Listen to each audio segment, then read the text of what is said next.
Hi, today I'm going to read a book called Button Borscht, written by Aubrey Davis and illustrated by Dusan Petricic. Now this book, Button Borscht, is based on a story, a folk tale that's told in many different cultures about making a soup out of almost nothing. And in this story, a little man finds a way to unite an entire community over making soup.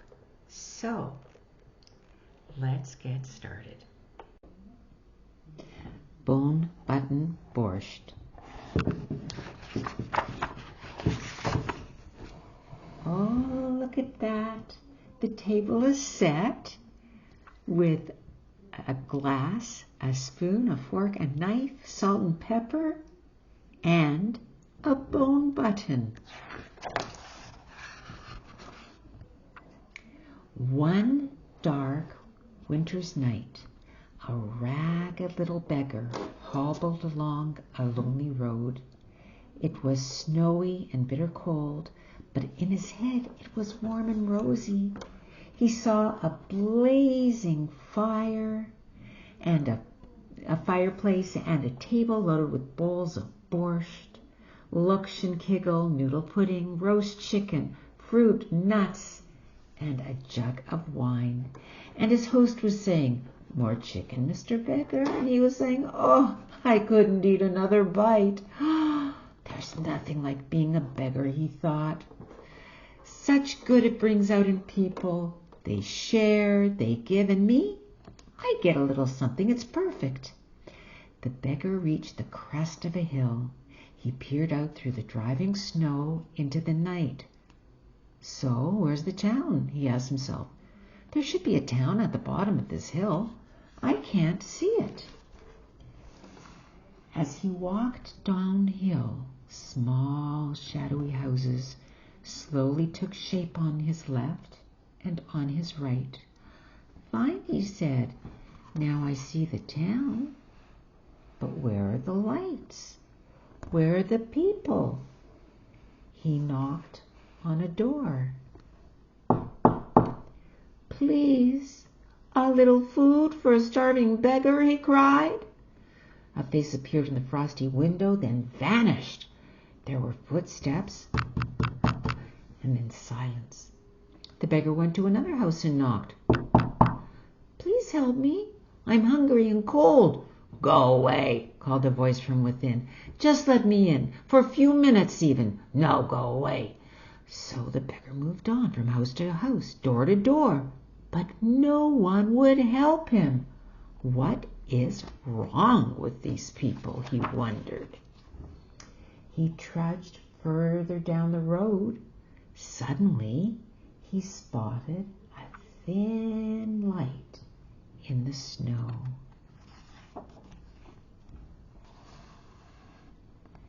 He followed it to a crack in a doorway, pushed the door open and went inside. It was a synagogue. "Thank God for synagogues," he cried and rushed inside. As he warmed himself by the stove, he looked around the room. Suddenly, he spotted a man in the shadows. It was the synagogue caretaker, the shamus. "Shalom Aleichem, peace be with you," called the beggar. The shamus didn't answer. Strange, thought the beggar.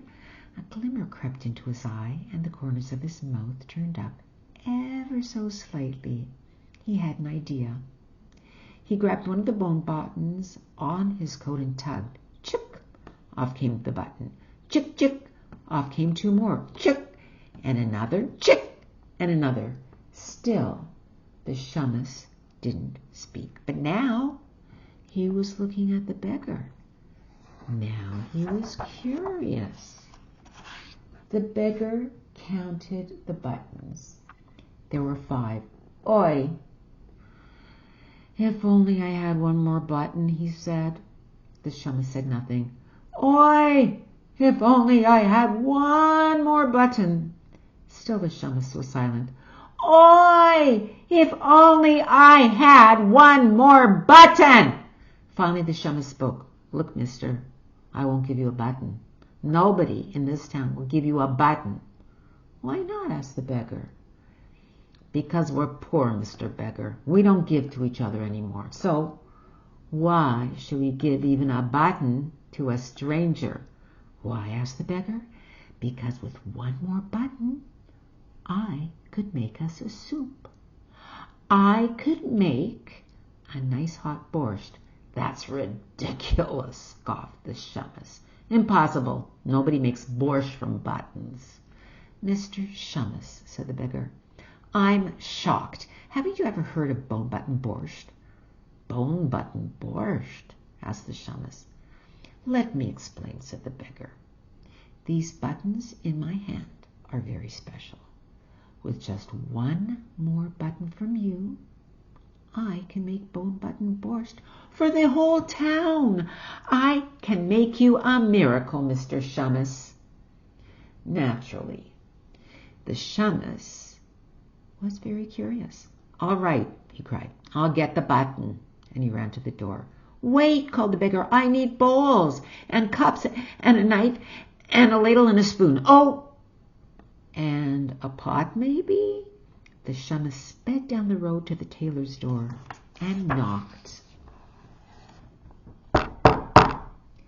Mendel, give me a bone button, he called. No, go away, shouted Mendel. No, Mendel, you don't understand. The button isn't for me. It's for the little beggar in the synagogue. He's going to make a miracle. With my bone button? Asked Mendel. What's he going to do? Raise it from the dead? Teach it to sing, maybe? No, Mendel. He needs it for the borscht. He's going to make borscht from buttons. That's impossible, scoffed Mendel. Nobody can make borscht from buttons. Listen, Mendel, said the Shummus. Give me the button. What's it going to hurt? Maybe we'll have a miracle. All right, replied Mendel. I'll give you the button, but I want to come too. I want to see this miracle. So come, said the Shummus. They ran to the next door and knocked. Laya, give us a wooden spoon, they cried. No, she shouted, go away. Laya, it's not for us, it's for the little beggar in the synagogue. He's going to make a miracle. With my spoon? Asked Laya. What's he going to do? Use it to part the Red Sea? Teach it to dance, maybe? No, Laya, he needs it for the borscht. He's going to make a borscht from buttons. That's impossible, scoffed Laya. Look, Laya, give us the spoon. What's it going to hurt? Maybe we'll have a miracle. All right, replied Laya, but I want to come. I want to see this miracle. So come, said the Shummus and the tailor. And my family too, she said. So bring them, they answered. Whoa. So Laya, her family, Mendel and the Shummus marched down the street. They banged on doors. They begged and they borrowed cups and ladles and bowls and a knife and a huge soup pot. With all these things, the crowd grew as it chattered its way up the street. Towards the synagogue, others came to windows and doors. Wow! Oh, look at all those people.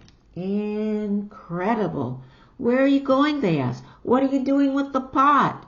And the people in the street replied, there's some beggar in the synagogue who says he can make borscht from buttons. That's impossible, shouted the people in the houses. But they were curious, so they grabbed their hats and coats and joined the others. Boy, oh boy. Look at, there's someone looking out the window and someone jumping off of their porch, holding a spoon. Everybody seems to be holding something. Wow. By the time the Shummus reached the synagogue, the whole town was with him. The people crammed themselves inside. The beggar looked up and cried, Shalom Aleichem, peace be with you. There was a long silence. Then someone called out, "So, Mr. Miracle Man, make us a miracle." "You want a miracle?" the beggar asked. "I'll give you a miracle." "Pot!" he cried. They put the pot on the stove. "Water!" They poured water in the pot. "Button!" They gave him the button. Plunk, plunk, plunk. The beggar dropped in all the bone buttons. He picked up the wooden spoon and stirred. When the pot began to steam and bubble, he spooned out some water and took a stiff. "Not bad, but it could be better." "What can make it better?" asked the people. "A little sugar, a little salt, a little pepper. That can make it better," replied the beggar. So they brought him sugar and salt and pepper. He sprinkled them all into the pot and stirred. Then he took another stiff. "Not bad," he said, "but it could be better." "What can make it better?" asked the people. "Have you got any pickle juice?" "That can make it better," replied the beggar. So they brought him pickle juice, and he poured it into the pot. The beggar stirred, and then he stopped. He looked at the people. He looked at the pot. He looked at the people again. Then he shook his head. "You got problems, Mr. Beggar?" asked the shamus. The beggar frowned. "Wait," said the shamus. He ran to the cupboard and brought back a bulb of garlic. "Would this help, Mr. Beggar?" he asked. "Why not?" laughed the beggar. "Mr. Beggar, I've got some carrots," someone said. "And I got beets," called another. "I got onions." "I got beans." "Would these help, Mr. Beggar?" they asked. "They wouldn't hurt," laughed the beggar. So the people ran off and returned with their arms full of vegetables. The beggar sliced them all. He diced, he chopped, he shredded, then he dumped them into the bubbling pot, and he stirred that borscht round and round. "Do you know what we have here?" asked the beggar. "We have a beautiful borscht. That's what we have, a very tasty borscht. Now, some people say a little bit of cabbage really brings out the flavor. But I say keep it simple. Who needs cabbage for borscht?" At the back of the synagogue, a woman waved her arms. "Mr. Beggar, Mr. Beggar, you want cabbage? I've got cabbage, Mr. Beggar." Before he could reply, the woman was gone. She returned with a sack full of cabbages and handed it to the beggar. He looked at the cabbages. He looked at the people. Then he shrugged his shoulders and began to chop. He chopped until every last cabbage had been added to the borscht. The people watched the steam rise from the pot. They listened to the bubbling borscht. They smelled the rich, sweet, and sour aroma as it filled the synagogue. Bellies rumbled, mouths watered, and everyone pressed in closer when the beggar finally ladled some borscht into a cup. It was deep red and thick with vegetables. He blew on it. He blessed it. Then he dipped in his spoon and he tasted it.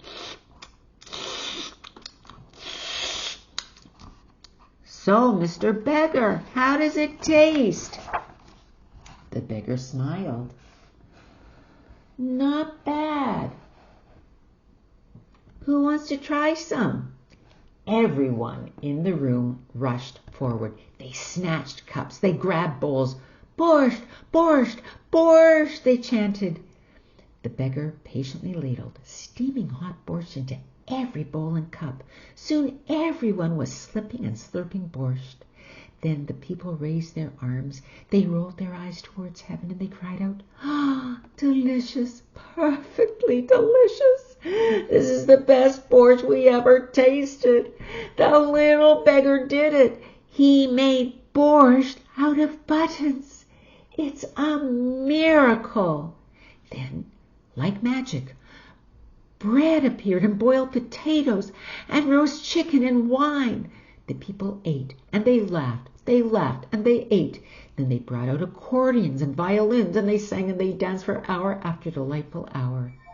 And when the last slurp of borscht was slurped, The last dance danced, and the last song sung. The shamus invited the beggar to spend the night at his house.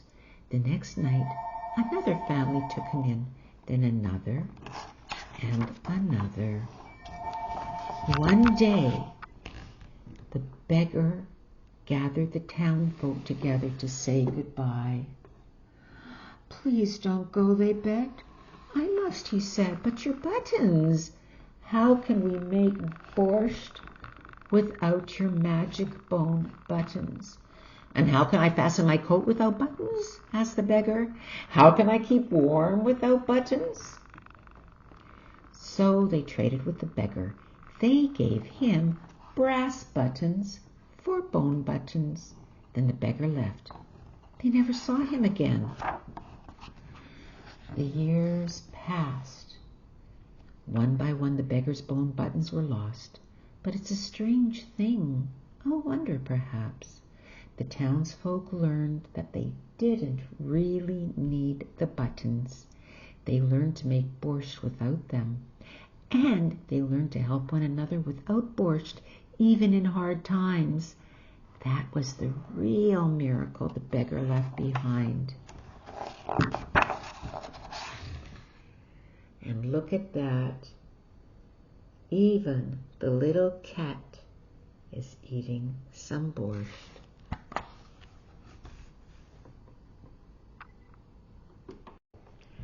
So that was pretty fun.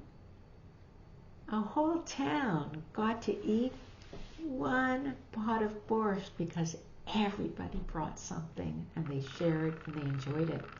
And you know what? You could use this as a recipe. If you want to make a borscht, look inside your fridge and even maybe call your friends, and you can make your own special borscht. And even adding some pickle juice will be just fine. So take care, and I'll see you next time.